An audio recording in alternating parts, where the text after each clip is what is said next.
বাংলাদেশে ছাত্র জনতার গণ অভ্যুত্থানের পর সংখ্যালঘু সম্প্রদায় দুর্বৃত্তদের হাতে লুটপাট, হামলা ও অগ্নিসংযোগের ঘটনার শিকার হচ্ছে। ইতালিতে সার্বজনীন শ্রী শ্রী রাধাকৃষ্ণ মন্দির রোমের প্রতিবাদে মৌন মিছিল ও সমাবেশের আয়োজন করে।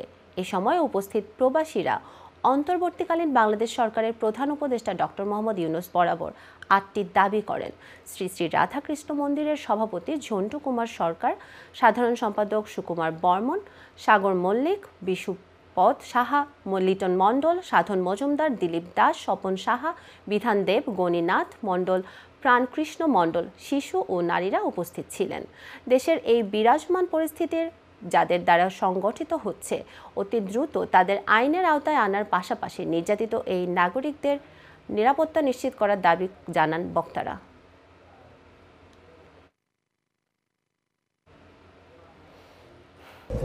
শত সহস্র প্রণাম। আমি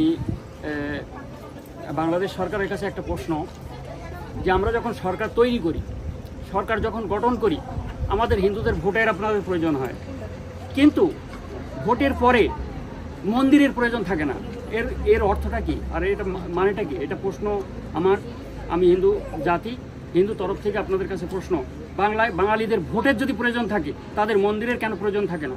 বারবার কেন ভোটের পরে মন্দিরের উপরে আক্রমণ হয়, তাদের উপরে আক্রমণ হয়?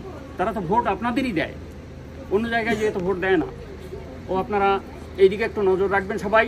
আর এদের জীবনের নিরাপত্তার দায়িত্ব আপনাদের বাংলাদেশ সরকারকে নেবেন।